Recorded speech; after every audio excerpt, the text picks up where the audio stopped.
about quantization as a deformation of pre-quantization.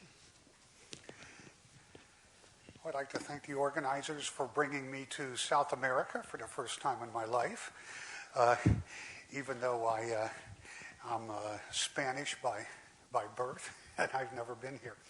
So we're having a good time, and especially I'd like to congratulate Jair on his birthday. And okay, so as we've seen from the first talk, quantization is a rather complex business. And I want to approach the same problem just from an entirely different point of view. And what I had been doing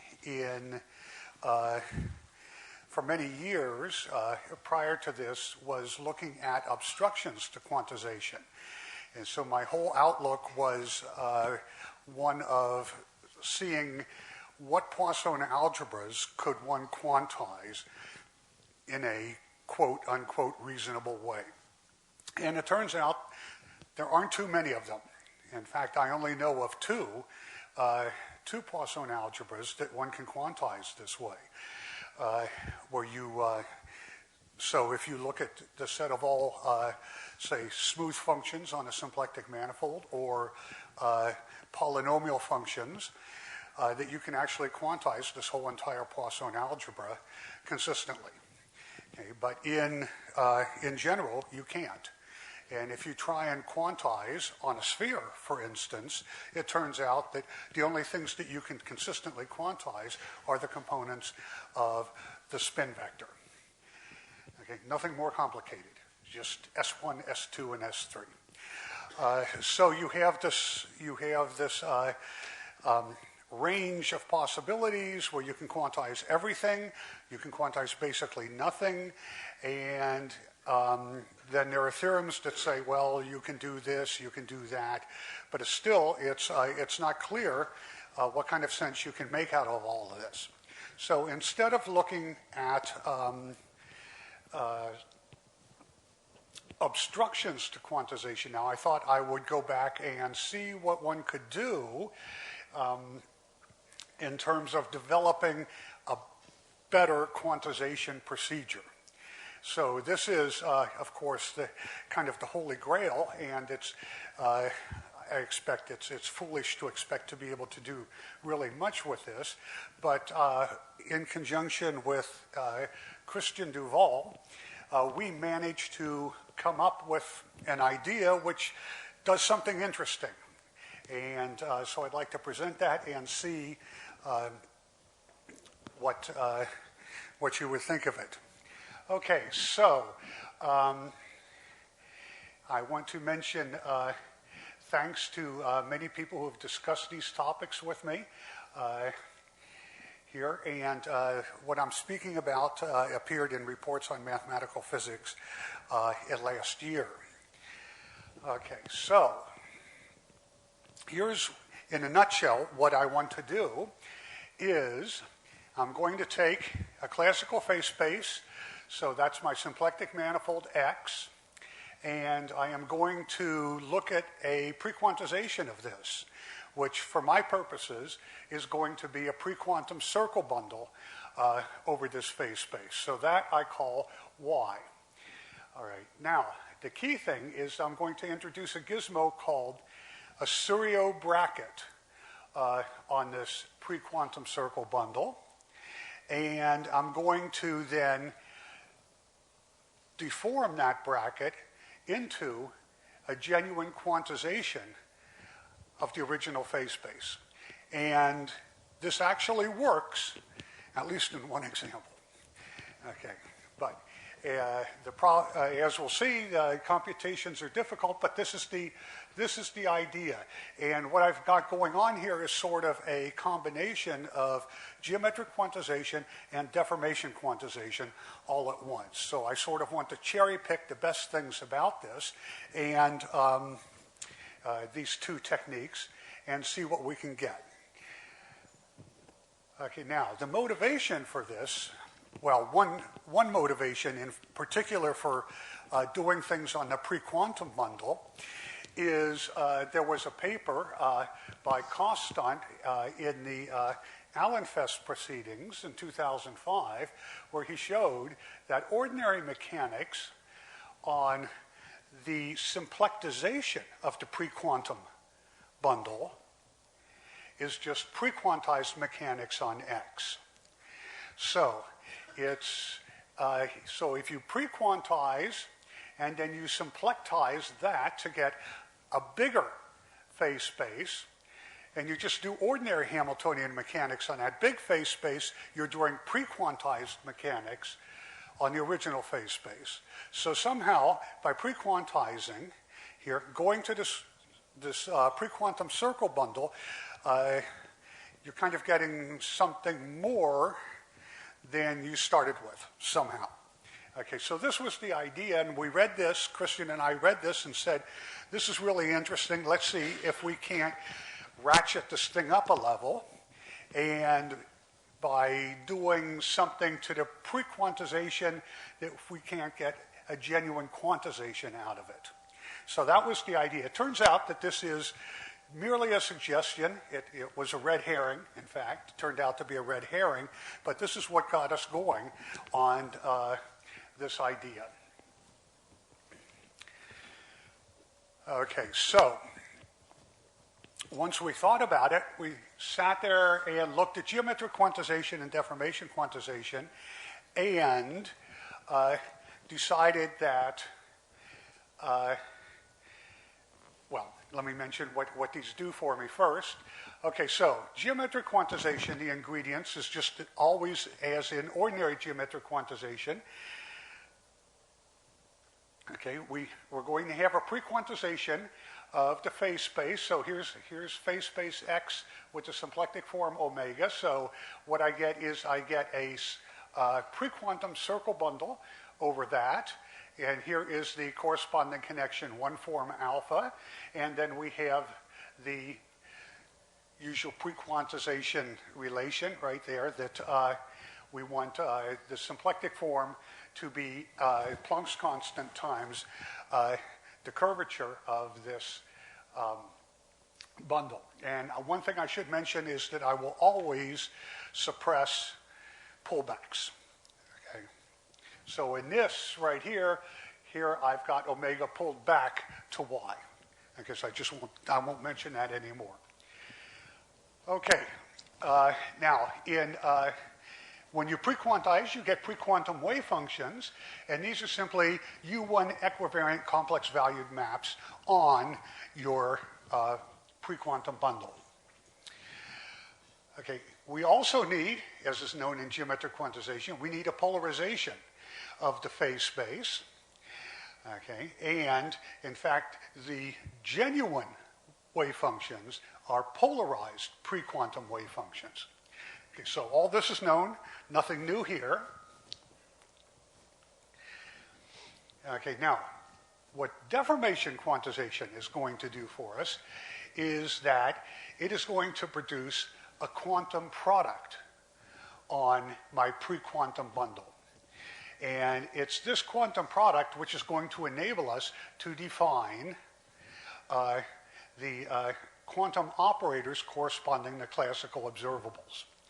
So this is reminiscent of a star product on observables, okay, which is what people started thinking about with deformation quantization back in the 1970s, I guess it was. Okay, but here we're not talking about the observables so much as we are looking at some sort of a product on the quantum bundle. But we have this combination of all these things, and we're going to put it together, and it's all going to come out in an interesting way. Okay, now, some of the issues with doing things just with geometric quantization is that you cannot quantize enough observables in geometric quantization. This is always the big issue. You can quantize a certain Poisson algebra of simple observables, ones that preserve the polarization.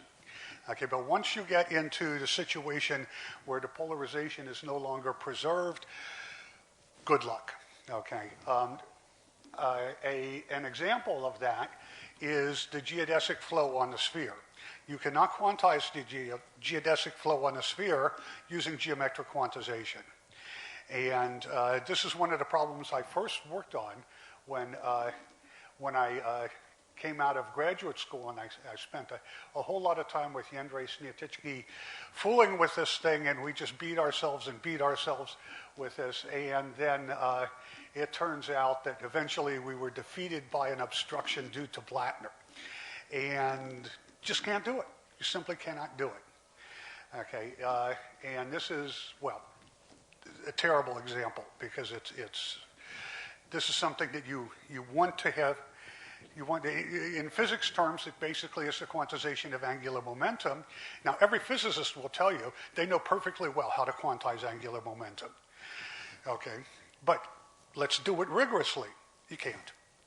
Okay, all you can do is think in terms of enveloping algebras or something like that. There's an obstruction, you're doomed. Okay, now there are other ways to approach this, but if you try to do it the way the physicists do it, like in the Schrödinger representation, you can't do it. Okay, so this is very discouraging. So that's a major failure of geometric quantization. On the other hand, deformation quantization, which is you will read as being touted as an alternative way to quantize things, is really not a genuine quantization scheme in the sense that a physicist would speak of it. For one thing, every symplectic manifold, according to old results of LeConte and de Wilde, is deformation quantizable. Okay, so if every symplectic manifold can be deformation quantized, there's nothing quantum in there then, right?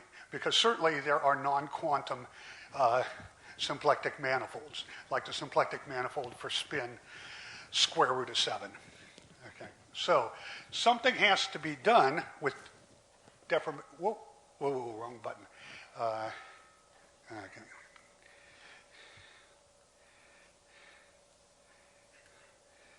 Okay, so something additional must be put in, and that's been recognized for a long time. And in particular, in the standard notion of deformation quantization, you don't have wave functions. Okay, so you don't know what representations to use for quantum mechanics. So that's an issue. Two problems there, but it turns out that if you put them together, so you have GQ and DQ, and you put it together to get DGQ, okay, which means Duval-Gotay quantization. These things may not suffer. This is just fortuitous. We knew that this was going to work once we discovered that. Okay. Anyway, this may work. Okay. Now let me explain why we think that this may work. And to do that, I have to tell you what the Suryo bracket is. So this is going to become the thing that we need to look at first. And so we start off by taking the Poisson tensor on our symplectic manifold. Okay. And then I take that and I lift the Poisson tensor to the pre-quantum line bundle. So I first have to do a pre-quantization, just like always. Okay, so I pre-quantize my phase space, and then I take the horizontal lift of pi, the Poisson tensor, to this bundle with respect to the connection formed. And this thing we call the Suryo tensor. Okay, so it's a simple enough thing. And then using that, we build the Suryo bracket of two functions on the pre-quantum bundle. So this is just what this looks like. Okay, simple construction. Okay, however, you have to be a little bit careful because this bracket, it satisfies the Leibniz rule, obviously, but this thing is not a Lie bracket. Okay, so we're going to start to see all sorts of divergent things happening from what people are familiar with. Okay, so it's not a Lie bracket. Now, what people normally do when they look at the pre-quantum bundle is they have this gizmo called the Lagrange bracket, which is a Lie bracket, but that is not, does not satisfy the Leibniz rule. Okay, so we do not want the Lagrange bracket. We're sort of at the other extreme. Okay, so Lagrange is out here, the serial bracket is out here, and it turns out that this is what we want. So let me show you what these things are. Okay, so let's take Darboux coordinates on the pre-quantum bundle. So P's and Q's as always, and then my circular coordinate is theta. So here is what the connection one form looks like in the standard gauge. Okay, and then if you take the Poisson tensor, okay, so here's the Poisson tensor, this much of it, and then you take it and you lift it up to the pre-quantum bundle, then what you get is this expression right here. So you pick up a term that differentiates along the fibers, and here is what the Serio bracket looks like. It's this expression here. Okay, now, if you forget these terms here and here, it's just a Poisson bracket. Okay, if you didn't forget those terms, but you didn't use both of them, somehow you would have just a Lagrange bracket, one way or the other. Okay, but I've got them both in here, so I've got correction terms on both ends. So this is the Serio bracket. Okay, now, let's call script O here. Let that be the C infinity functions on phase space. So these are our classical observables. Okay. Then let me call H the space of U1 equivariant functions, complex valued functions on my pre-quantum bundle. So these things are the pre-quantum wave functions. Okay, and this is one of the reasons that I want to work on the pre-quantum bundle, is that both of the spaces of objects that we need to consider, observables and wave functions, are present on Y. Okay, so I want them all to be in the same place. Okay, now, let's take a look at what the Serio bracket turns out to be in using these coordinates. Okay. So here is a pre-quantum wave function. So it's got an amplitude of arbitrary function of P's and Q's, and then it's got the standard kind of phase here. So this is what your basic equivariant U1 function on the line on the circle bundle looks like. Here's your basic observable, just a function of P's and Q's.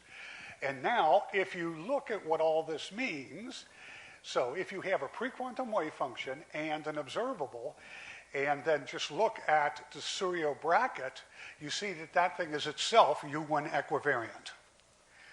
Okay. Just from the definition here.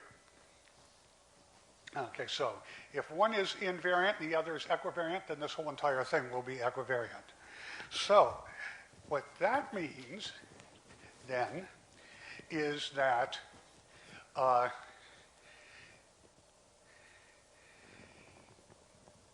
if I take the Serio bracket of two things like this, wave function and observable, that itself is U1 equivariant, which means that this is a pre-quantum wave function. Okay? And so then in particular, this expression right here, when I add that in, is also a pre-quantum wave function. Okay, so this is the key thing. So it's just an observation, is that the Serio bracket of an observable with a pre-quantum wave function is again a pre-quantum wave function. And then you add this other term on. I'll show you why we do that momentarily. Okay, that's also a pre-quantum wave function. And here is what it looks like in coordinates. And if you look at that, those of you who do quantization will recognize it It's a particular well-known object. Okay, and in fact, that expression right there is simply the prequantization of a classical observable F. Okay, so the prequantum operator corresponding to a classical observable is defined as being this expression right here. All right, so again, this is just an observation so far. It gives a nice feeling for the serial bracket and what have you. Okay, but now what I want to do is, and you'll notice how I wrote this right here, right? Normally, when you write down the pre-quantum operator, you write it with,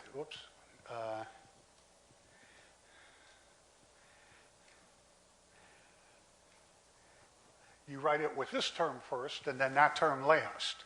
Okay, but I reverse these two right in here because I want to think of this as being a little bit differently. If you just stop for a moment and look at this, you see that this expression right here looks like the first two terms in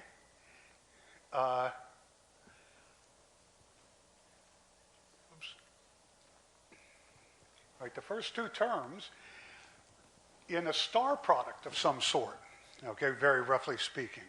Okay, so here you have, right, the ordinary multiplication, and then here you have some sort of a bracket, so on. So this looks, if you forget about what any of these things are and just think about a standard star product on a symplectic manifold, right, this is your product of your two terms, and then this is the bracket and what have you. So if I call this thing here, what I see, what I'm thinking of here, there should be some sort of a product, okay, that looks like this.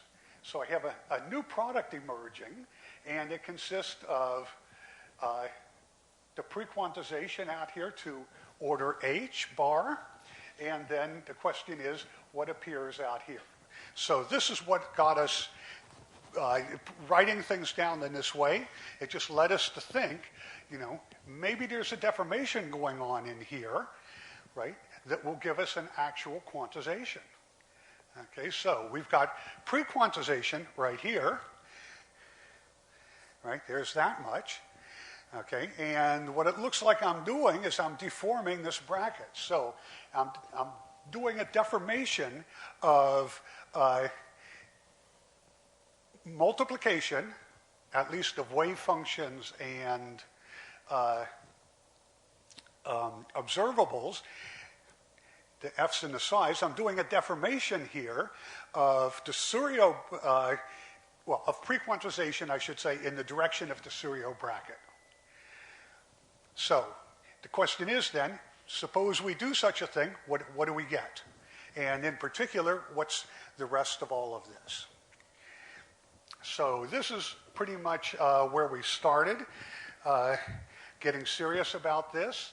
So we just wrote all this stuff down and just made these analogies, and then out pops this interesting stuff. So, right, so here you have classical mechanics, here you have pre-quantum mechanics, here you have fully quantized mechanics, we hope. Okay, so that's the plan. Nope, it's definitely not associative. Okay, so I don't know if this is a bad thing or not. It's not a star product. Okay, it's definitely not a star product.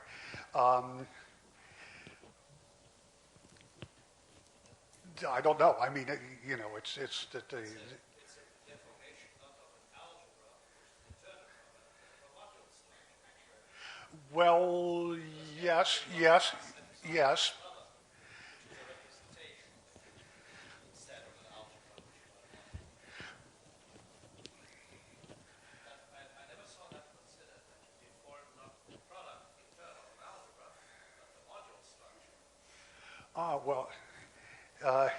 yes. Enrique there has got, well, you'll see just in a moment. Okay. Right, yeah, okay, so here we go. Well, so here's the idea then, is that we want to take the ordinary algebra of smooth functions on the pre-quantum bundle, and we want to deform that in the direction of the Suryo bracket. Okay, so simply put, that's what we want to do. This is not going to be an associative deformation, it turns out, but let's not worry about that for the moment. Just in plain terms, that's what we want to do. And here's the key thing, is that we want to obtain a genuine quantization, denoted like this, of an observable according to this formula right here. So you take a pre-quantum wave function, and the corresponding quantum operator is simply going to be given by that multiplication. So that's what we like to do. Okay, so of course we have to invent. We only know the first two terms of this. We have to invent it. Okay, and of course in here, technically speaking, psi has got to be polarized. All right, so this is our idea. Okay, now what I need to do is to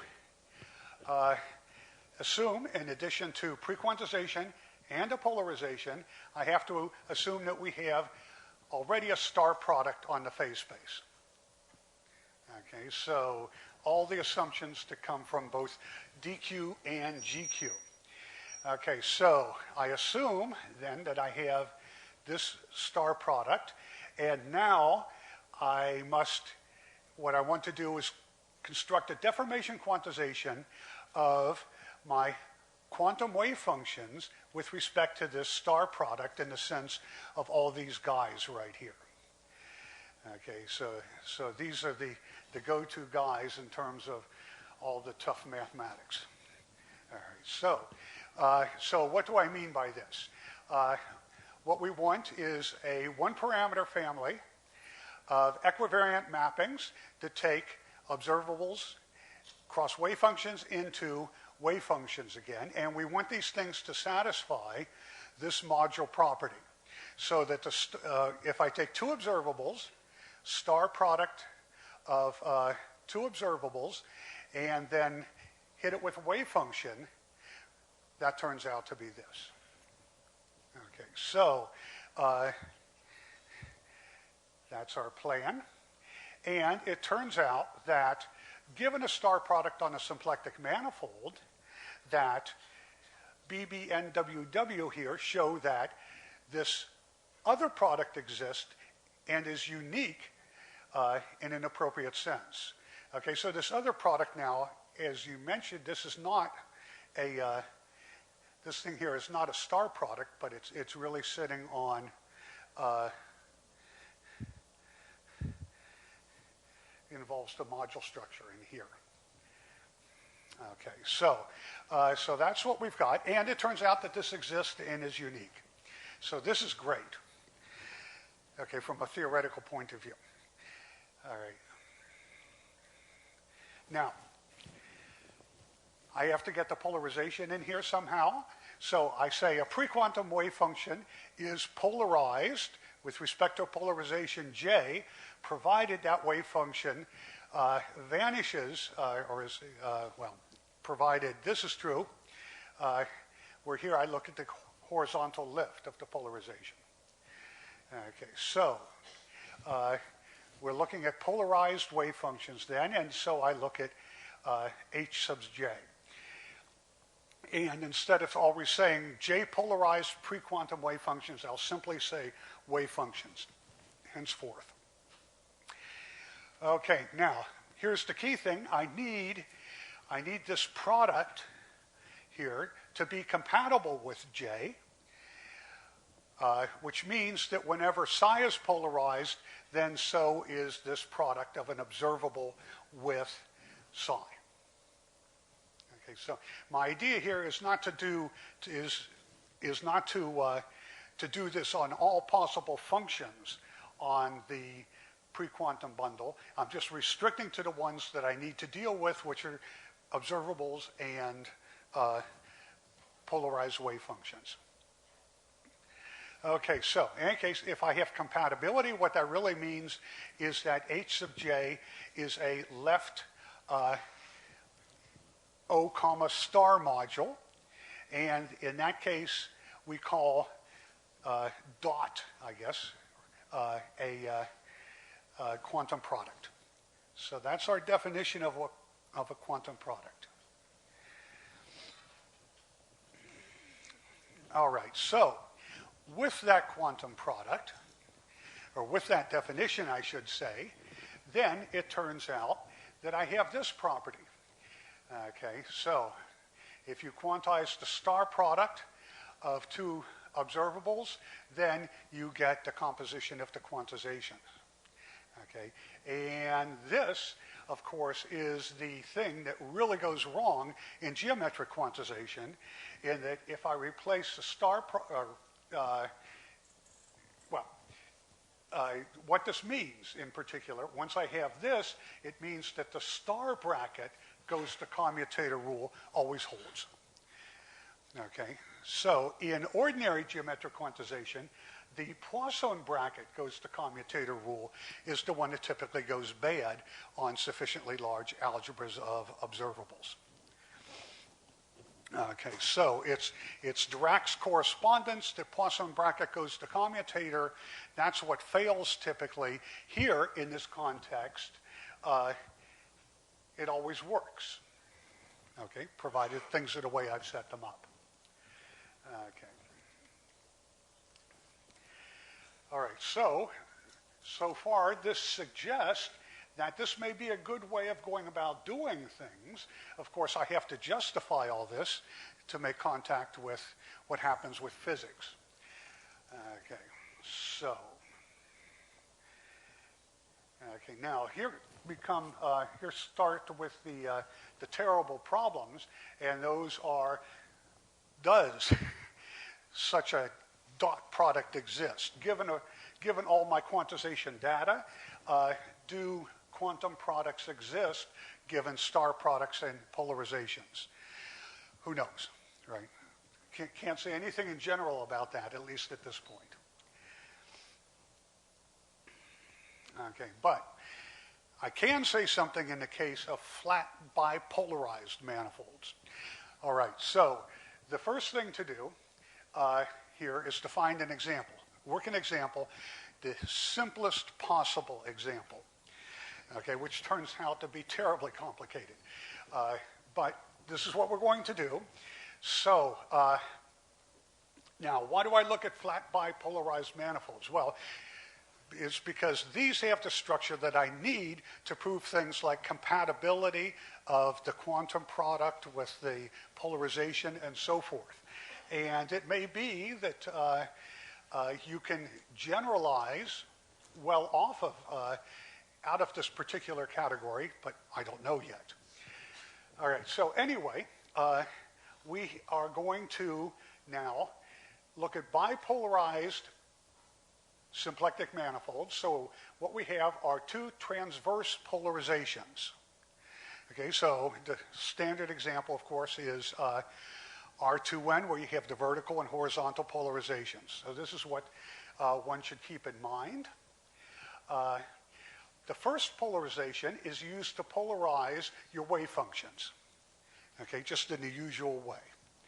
Okay, the second polarization turns out that will allow us to polarize the Poisson bivector, which is to produce a certain normal form, which we need. Okay, so two polarizations, each one does something different. All right, so now what I'm going to do is I'm just going to rephrase this a little bit in terms of connections. That's not really important, but it gives you an idea as to how special conditions are. Okay, so Harold Hess, back in the, what was I say, 1980? Yeah. Proved the following theorem and said that if, well, let me go back a second right here.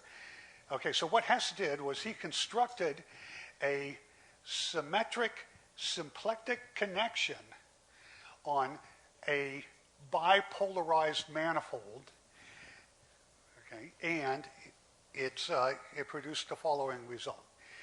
Okay, if this connection is flat, then you can find a Darboux chart such that the polarizations J and K are locally generated by the Hamiltonian vector fields of the P's and the Q's respectively.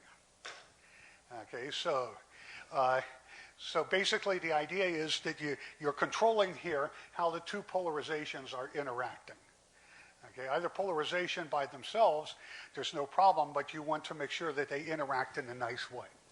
Okay, it turns out that that nice interaction is the same thing as saying that this connection is flat.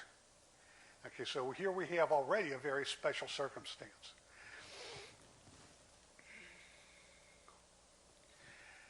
Okay, so you put all that together, and then we have this normal form. Okay, so again, the important thing right here about this is, well, of course, that always works in Darboux coordinates, but here we have that these guys lie in J and those guys lie in K. Okay, so it's more than just Darboux coordinates, it's how they interact. Okay, so in addition, a flat bipolarized manifold is affine. Now, as I go along, I will show you where I need these conditions. Okay, and without flatness, without affineness, I just run into a wall. Okay, so here are some papers. I think that the very first one that talked about this sort of a situation was due to Paulette Lieberman on my first birthday. And then there's some more recent examples here. Okay. Now, what I claim is that given a situation of a flat bipolarized manifold here, then I can define a Moyal product on that manifold this way. Okay, now, what I'm doing here is, let me mention what I've got. So, this is, on such a manifold, I'm putting down a specific star product. Okay, so this is not abstract. This is a concrete star product, and it looks like this. So you take two observables, okay, and this pi k of f tensor g on the right-hand side. Well, this is iterated Poisson brackets. Okay, and the m is multiplication. So if I take pi 1, or just pi of f tensor g, that's the same thing as the, how shall I put it? Here we go. Okay, so in a Darboux chart, I want to think of this thing here as being a bilinear map, functions, tensor functions, back into itself, according to this formula right here. Okay, so I have this. And this just looks like the Poisson bracket, except for the tensor products right here. And it's the m right here that makes that into ordinary multiplication. So,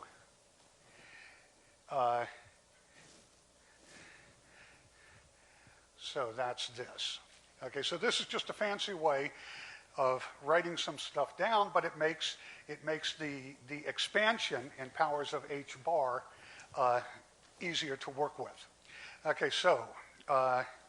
going back, what this means then is basically this is the Poisson bracket taken repeatedly. Okay, and so in particular, this means this. Okay, so with the normal form, then, this is well defined, right? There are no factor ordering problems when I start taking repeated Poisson brackets, which is typically the big problem with these sorts of expressions. So there are no factor ordering problems, and you put together the normal form and the affineness, and that guarantees then that this expression right here is actually globally well defined. Okay, so in building this star product, then I have to use affineness, and I have to use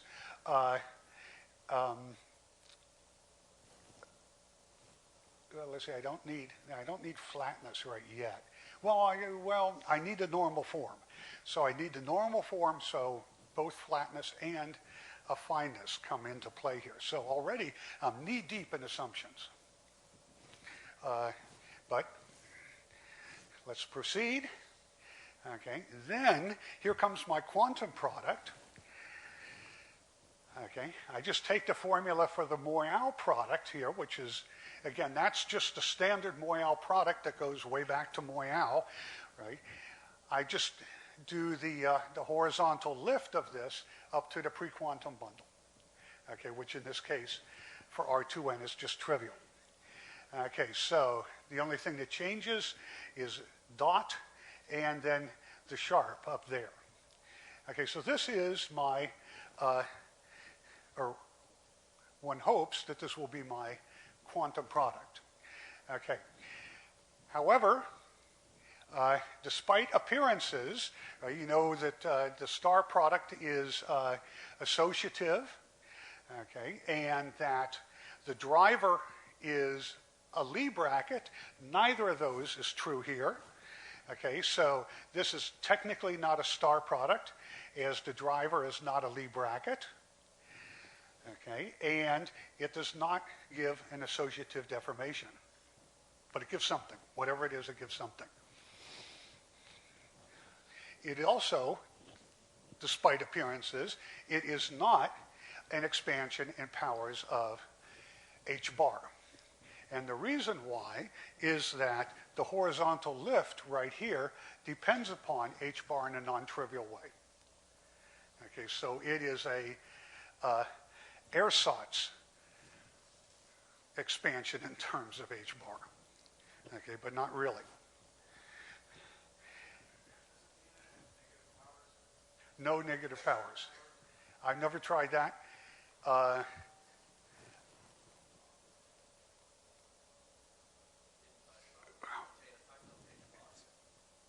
Sorry, what? In the denominator. Yeah, well, let's see. I think I've got it. Do I have it written down here? No. It's not obvious. I mean, if you expand it all out, it turns out that it is indeed an expansion in powers of h bar. Okay, but it's not the way you think it is. Right? So it's. I mean, this is the formula that you want to see, basically. Okay, but this has got h bars in it, so if I were to rearrange everything and actually put it in powers of h bar, then it wouldn't look particularly recognizable. So it's better to leave it like this, I think, anyway. Okay, now, in this context, in this particular example, if h is an observable and my pre-quantum wave function is polarized, then that product is also polarized. Okay, so if this is a pre-quantum wave function that's observable, then certainly this is a pre-quantum wave function. That we've already seen. But now what I have to do is show that if this is J-polarized, then this thing is also J-polarized. So this is my compatibility condition. And so, in other words now, this thing is actually a quantum product, according to my definition. Okay, now, how do I do that? Well, what I have to compute is I have to show that in the polarization directions here, that this expression is 0. Okay. So this is what I have to do, and then to prove that, you just write it all out, and you have to use the normal form and the pre-quantization condition, and it's a big, long computation. I guess it's about 3 pages long, even in a simple case. Okay, a big mess with the multinomial formula, but it turns out that it's true. Okay, and what's really critical in here is, again, the normal form, right?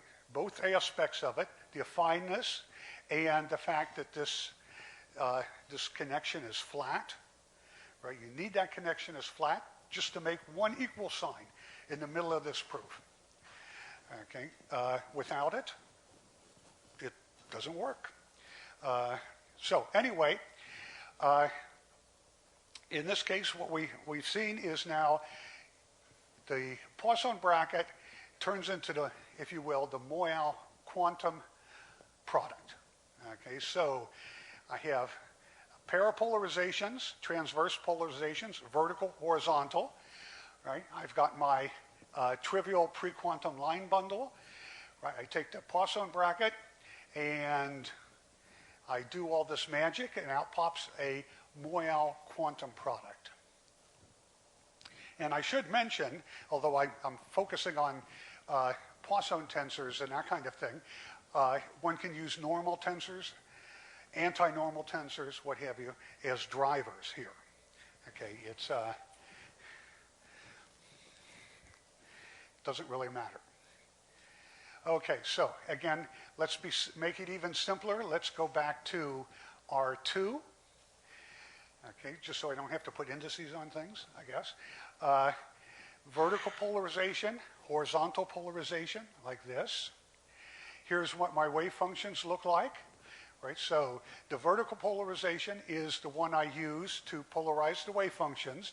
So that means that there can be no p's in here. Okay, so those are my polarized pre-quantum wave functions. Okay, and here is how my definition goes. The quantum operator corresponding to an observable f, okay, is just going to be given this way. And notice that this is an infinitesimal definition. Unlike Alan, I don't try to integrate this. And in fact, I truly doubt I could.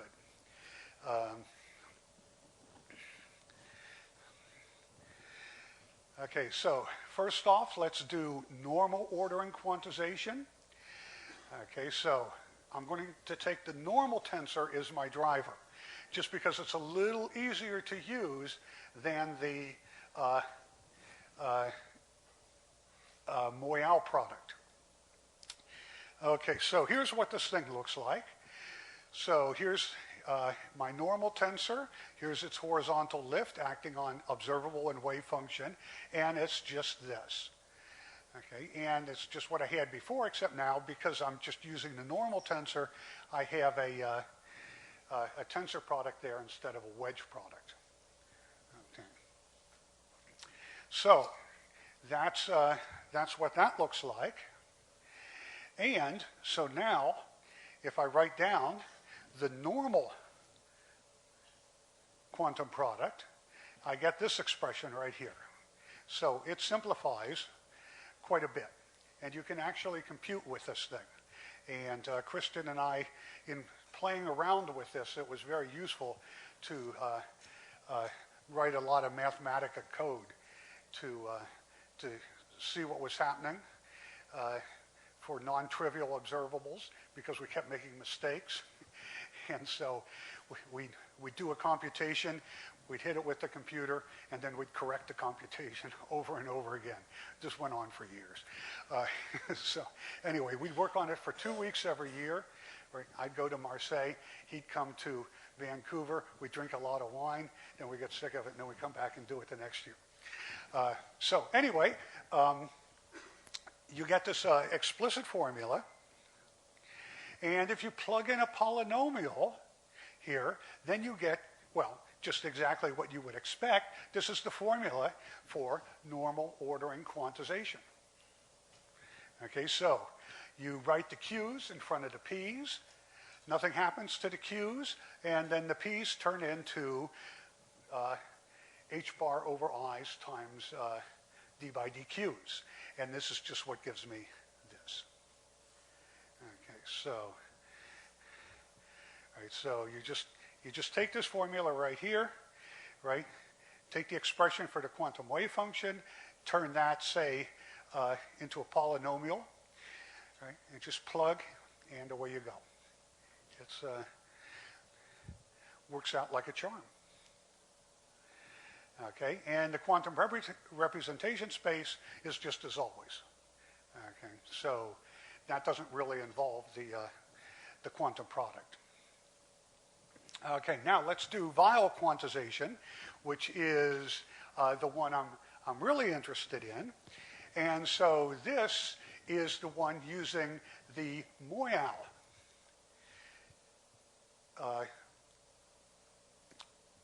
What should I say? So instead of using the normal tensor, I used the regular Poisson tensor, and then my star product is going to be the Moyal product, and then I lift that right up to my pre-quantum bundle. All right, so in any case, this is a well-known formula right here, is that when you quantize using Moyal as opposed to the normal tensor, well, you can get this out of the normal tensor quantization by throwing in this correction factor. Okay, so now, of course, I have to prove that in our context, but in fact, it does work. Okay, so the quantum operator, in the sense I've defined it, using the Moyal star product to begin with, is just that which you would get from the normal quantum product with this Agarwal condition or correction thrown in. Okay, so in here, okay, so I modify the observable like this by hitting it with this exponential, and this guy right here is the Yano-Laplacian. So this we prove. And so this means then that when you strip everything else away and you get down to the bottom line, it just agrees with Weyl quantization.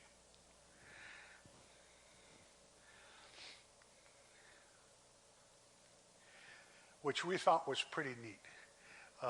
Why it should work, I just don't know. But now you're back to the usual sorts of issues that you're confronted with, regardless of how you get to this point, is that you would really like your observables to be symmetric operators. So you would prefer Weyl quantization, whereas normal by itself, of course, doesn't give you symmetric operators, and so on. But that's a different story. Okay, here's an interesting little thing that perhaps one can get out of geometric quantization. I'm not sure. But the examples I've been looking at so far are just taking polynomial observables, right, in the P's and the Q's for the most part. But you can also look at other kinds of observables. And in particular, this is an example where this here, which is in principle an infinite series, does not terminate. So if I take the observable 1 over P and I compute its Weyl quantization, okay, then in some sense this is going to be this, okay, and then there's an integral representation so that you can write this thing this way, okay. So again, this is well known, but this quantization, even when the quantum product does not terminate, it still gives the expected answer. So this is nice as well. Okay, you can actually do this rigorously. Okay, other cases that you can do are anti-normal ordering, the Bargmann-Falk representation. It all works, just like you would expect. Okay, but now here come the issues. Again, so it's one thing to say, well, I've got a new quantization procedure here that works on Rn. Well, everybody's quantization procedure works on Rn. Okay, so what I would like to do is to check this on more interesting examples. For example, phase spaces for spin. For example, S2. I would like to work this thing out for S2. Unfortunately, and maybe Enrique can tell me, but I don't know how to write down a star product on S2. I know one exists, right? I know Bordemann has got some sort of a formula, implicit, but is there a workable formula that one can use? I don't know. Let's see. Other situations. In this case, what I did to make things work, I got a quantum product out of a star product. Maybe one can just write down quantum products. I don't know. But the idea is that we know something about star products. Possibly that will work as a starting point.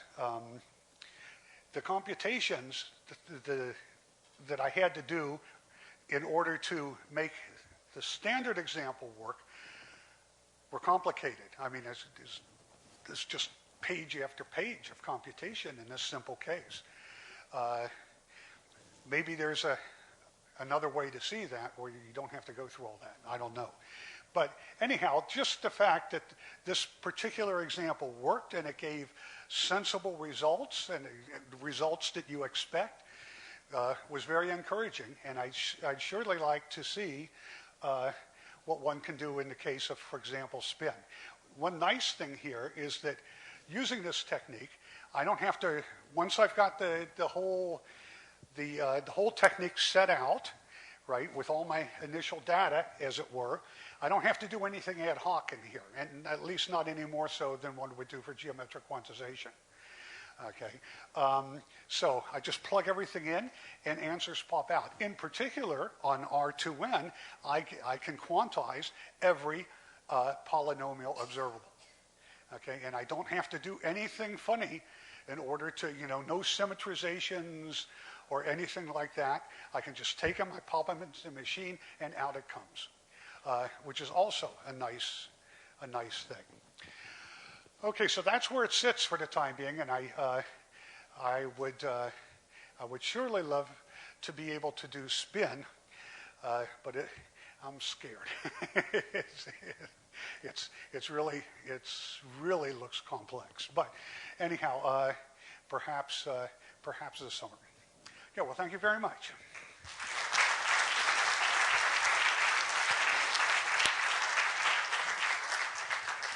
Are there any questions?